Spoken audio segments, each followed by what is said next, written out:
decision to give medication, mostly, you have to take an informed consent, obviously, by giving the right information to the mother and the family. Now, the capacity to consent regarding medication depends upon the psychological awareness and the kind of medical knowledge they already have, the myths that they have about medications, and also what is the severity of the illness that she's suffering from.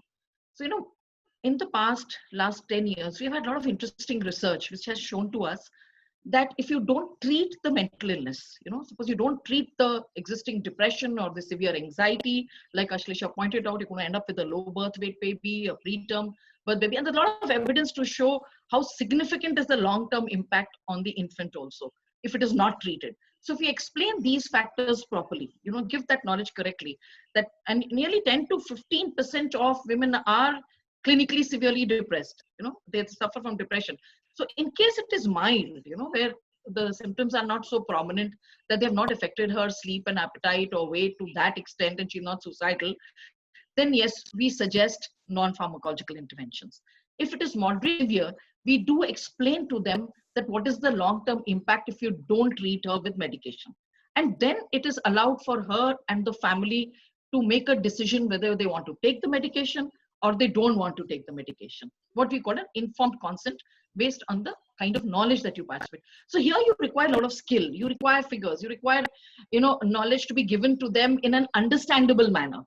That, if there's a past history of suicide in her attempt in her past depressive episode, and, she runs this risk of having another relapse, that's say 2-3 episodes in the past, and now she's pregnant. So we need to understand that this kind of a lady is a high risk case. So a past history, then a family history of mental illness, depression, and the mother also was depressed, and our client is also depressed.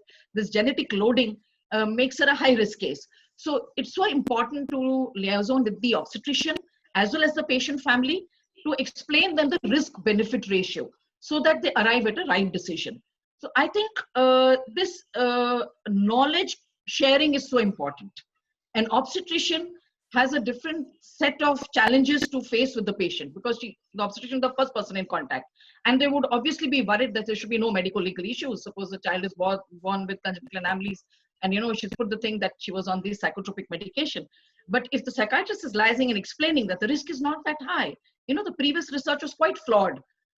Previous research had shown to us that giving psychotropic medications increases the risk of congenital anomalies, or these are very highly teratogenic drugs.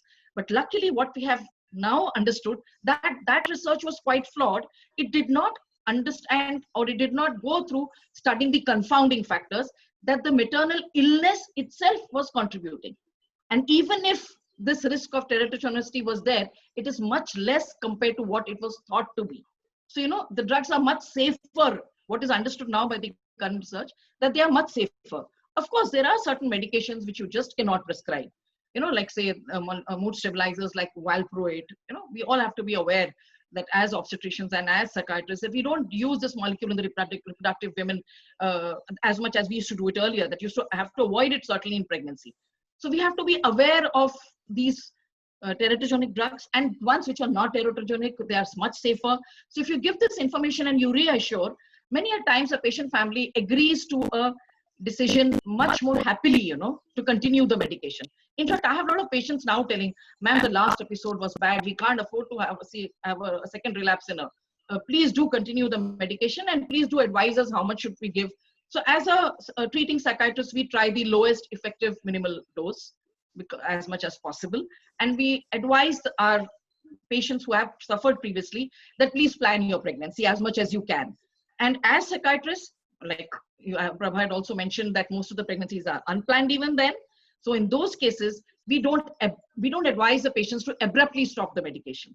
So a good teamwork with the obstetrician, the patient, and the psychiatrist is the key to the solution, to arrive at a good decision. Dr. Prabha, if you could come in on that and give us your views on that. Yeah, I think a lot of things that Sonia has mentioned is really true. That rational use of medication. I would recommend most women who have problems in the past should basically come in to meet the obstetrician as well as a psychiatrist to check what medications they can take, which are safe, what dose they should take.